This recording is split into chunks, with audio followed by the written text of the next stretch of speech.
been? What are you doing? Nothing much. Just got locked out. Was good. What you mean you got locked out? Nah, they locked us down at 3:00 for 2 hours for the count. Then they let us out. Oh, okay. Okay, What's cool. going on? Chilling. People been asking me a lot of questions, and people want to know how you doing, and so I was just want to give you an opportunity to say how you doing. I'm good. I'm maintaining. I'm just doing jail. It ain't much you could do in this motherfucker. You know what I mean? Right. So everybody's always so surprised when I say that you sound so positive every time I talk to you, and I'm just like, that's just who you are, your personality. But I think, what I think it is. I think a lot of people dwell on their situation so much. I deal with the serenity prayer. Learn to accept the things you cannot change, the courage to change the things you can, and the wisdom to know the difference. So if you know you can't change something at the time, ain't no reason to dwell on it. You know what I mean? Yeah. That's why people end up depressed, because they just be dwelling on shit they can't change at the moment. So it's all good. Did you do your interview?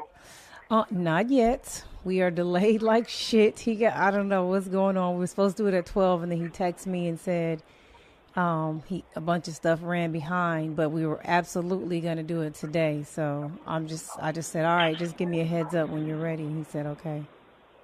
So I haven't done it yet. He's a piece of shit. You don't think he's going to do it? Nah, I think he's going to do it. He wouldn't have said he was going to do it if he wouldn't. He's going to do it, but it's just how many times you going to delay? Yeah. It's been a few days, about 4 days. So I guess I'm just waiting. How was your day, though? It was good. I really didn't do too much, nothing, just worked out. Studied some stuff I need to, do for some future shows, and just excited. Brent's going to interview me later, and I got a bunch of people from social media that just asked a bunch of questions. Like, I'm just going to answer a whole bunch of questions from everybody. There's like no topic off, there's no topic that's off limits. So I got a couple of good questions that I'm going to answer later for some people. So you going to court on Tuesday? What you say? You going to court tomorrow? Yeah, I got court tomorrow. Oh, okay. Okay, cool. I'm definitely gonna come out there and visit you as soon as I can figure out the schedule of all this madness that's going on. Bullshit. So I'm so sick of this shit. You sick of what? Just this period being here. It's like the same thing every single day. There's no movement here.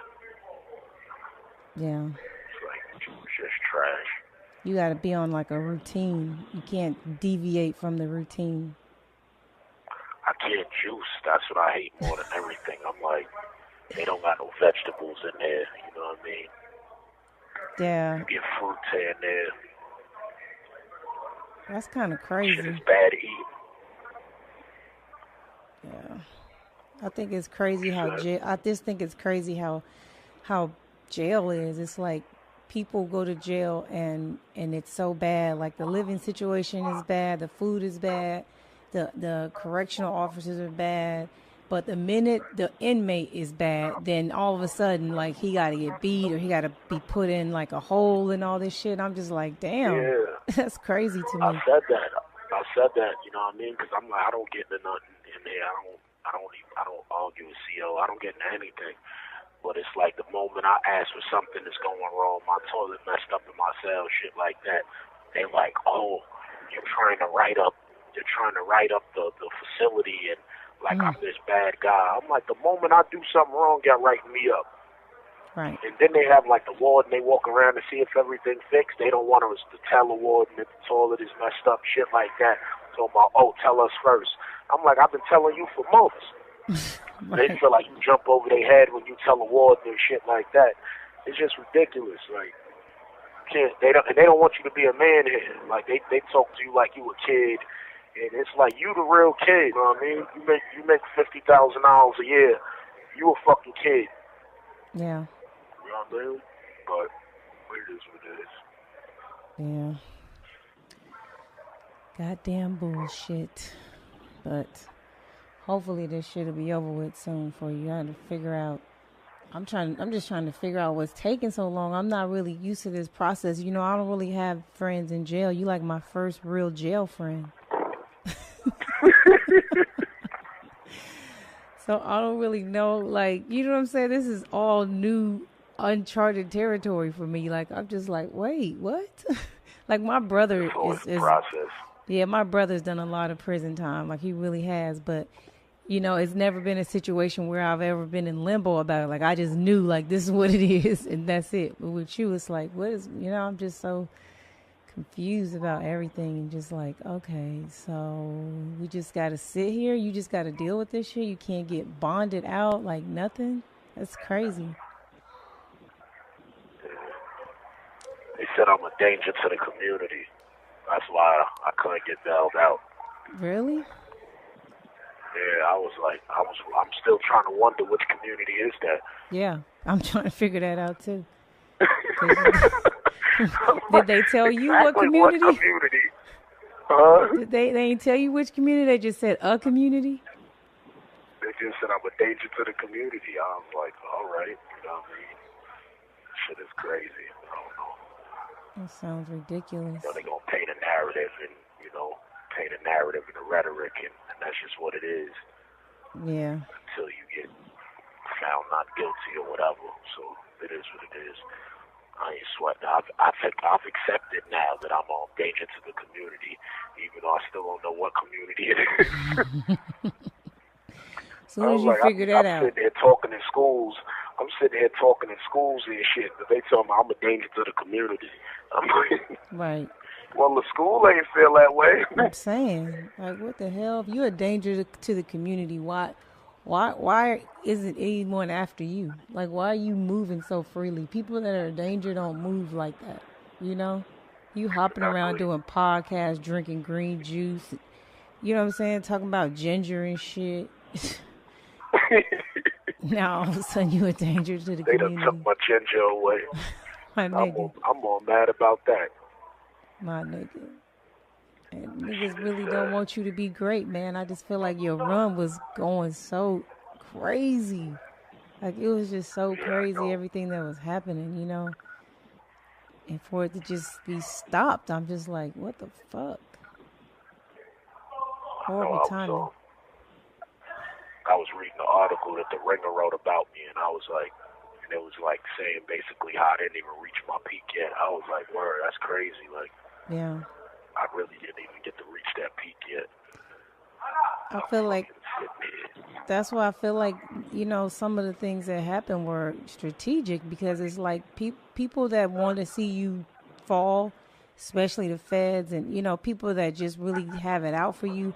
It's like a timing thing. Like, they saw what was happening. They saw the wave and the movement, and it was just like, no, we got to get in front of this before this nigga really have people like really, you know, listening to him and believing in him and following him. Like, you know, I just feel like it was just terrible timing. Yeah. The letters I get every day. I just got a letter from some girl in Michigan today, and I read that shit. I was like, damn, yo, like, I really ain't realized how many people I really was moving. I knew I was moving people, you know what I mean? But you don't be having no idea how many people you really reaching every single day. I get a letter today from Michigan, Richmond, Virginia, Las Vegas, and somewhere else. You know what I mean? Yeah, I believe it. Let me tell you, because my mentions stay blowing up every day. People talking about you, people asking me about you, and I just don't really have any answers for them. Like, I just feel like the loser friend that don't know nothing about this. I'm just like, listen, all I can tell you is when I talk to him, he sounds upbeat and he sounds positive, and, you know, hopefully all of this stuff gets fixed and worked out, and he's back home with us and continuing doing everything that you were already doing, you know, getting to this money and uplifting and empowering our own people, you know, buying back our cities. It's a lot of shit that you was on that I was really, you know, ready to roll with. That's all I want to do is work. I miss working more than anything, and I feel like this is what this crippled mostly. It's just my work. work. I'm like, because I wasn't doing shit else but working, you know what I mean? Right. So it's like they really crippled me with this situation. It wasn't like I was outside having fun every night, you know what I mean? Or Turning up, whatever. partying. It's like, Yeah. I was working, and like this shit crippled the most was the work. Like, I want to work, man. I want to get back to work. Yeah. Word. It's gonna happen though. I believe that it's gonna happen. Everything's gonna be restored and back to where it's supposed to be. And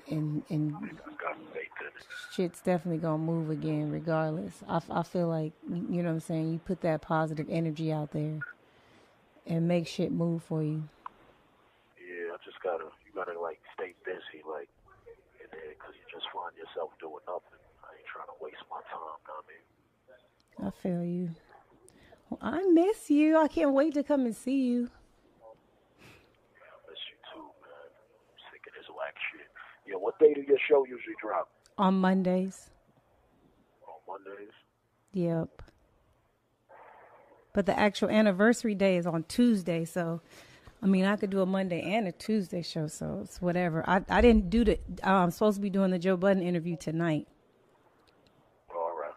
Yeah, he was supposed to call me yesterday, but we had some phone issues, so he sent me a message today and told me it was going to be tonight. That's cool. Mm-hmm. I got caught on Tuesday. Really? Yeah. The bail hearing or something else? I don't even know, tell you the truth. Oh, okay. My lawyer came to see me today or whatever. He said that they got some of the DNA report back, so they got to give he got to sit down with the expert and go over everything or whatever. So we'll see what's good after that. Okay, cool. I'm happy to finally be going to court, getting this shit moving on. Yeah, it just seems like you got arrested so long ago, and it's like fucking May now, and shit just ain't even moving. Yeah, it's just dragging. But he told me cases like this is like usually over fast or whatever, because usually like gun cases and stuff like that, and the feds are like usually linked to like conspiracy and like enterprises and shit like that. And that's not the case with me. It's just a gun case, you know what I mean? Okay. Man, well, I'm excited. I wish you were here to celebrate my 1-year anniversary with me. Word. How you bringing it in? I don't know. Brent is going to interview me, I believe. Oh, word? Yeah, I think Brent's going to interview me. You gotta get him tipsy first. I gotta get a Pepsi. Yeah, right. Yeah, so I think I'm gonna let him interview me and ask me whatever questions I guess people, might think that he should ask. People think we weird any fucking way because he actually lets me have a voice and be a person. So yeah, that shit is different. I think that'll be different because people don't really hear from him too much. Yeah. He's not too vocal. Yeah. He chill. He real laid back and chill. They're going to be like, how's her crazy ass with this dude?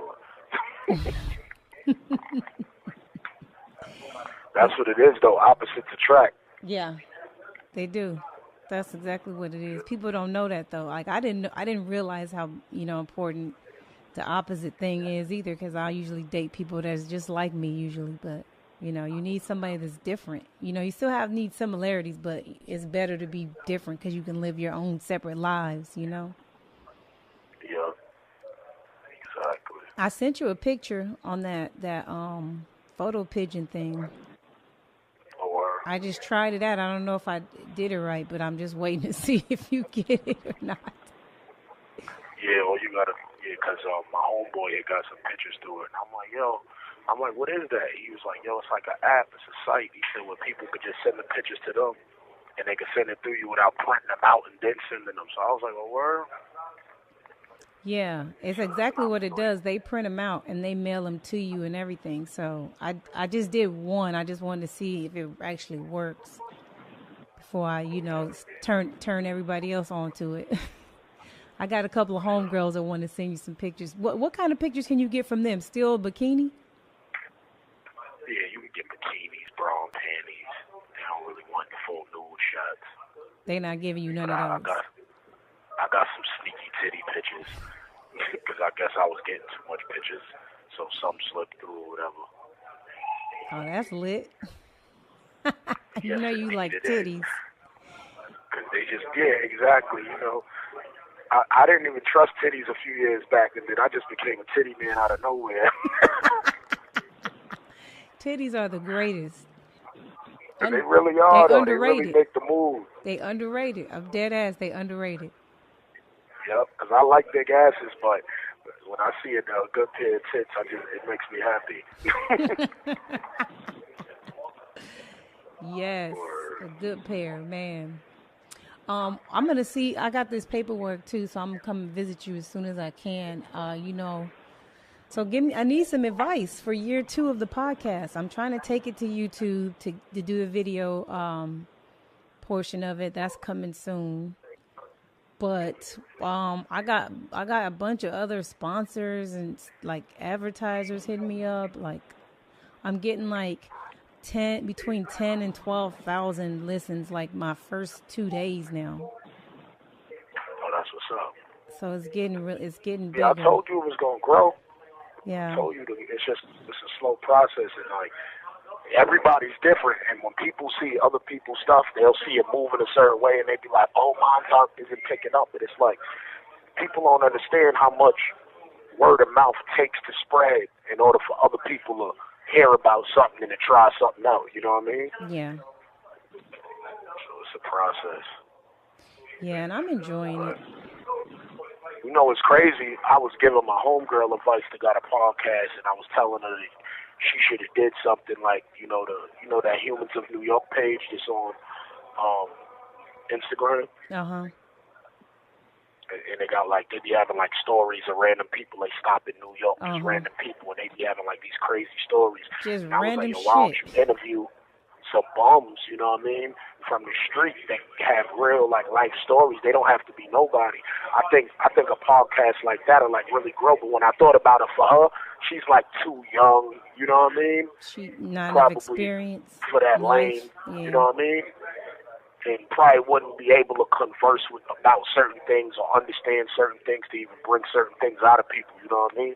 Yeah. So I think that might be something that you could like cross over with, still keep your podcast and do something like that. Yeah. Because them stories be crazy. Like if you hear how somebody was living their life and they was all good, and then they went from that to being poor and living in the street in New York City, you know what I mean? Yeah. And like it'd be so many different things, from mental illness to different things, and the stories that we don't get to hear every day.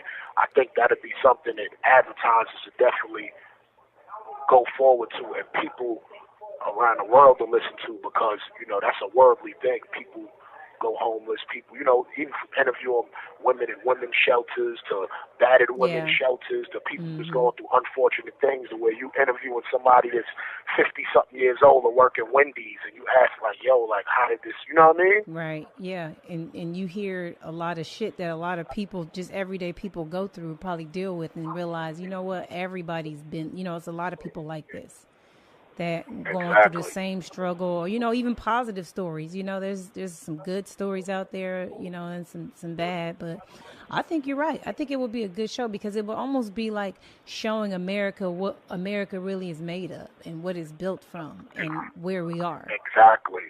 And then it would be real easy to get organizations to get those people that you had on the show, you know what I mean, down with organizations that can help them and stuff like that. I think from an advertising standpoint, from advertising dollars, it'll pile up, but it'll also help a lot of people. You know what I mean? Yeah. So I think that's a niche there. I think that's a niche right there that should be explored. Nobody's doing that right now on the whole podcast, world. So I think that's something that should be attacked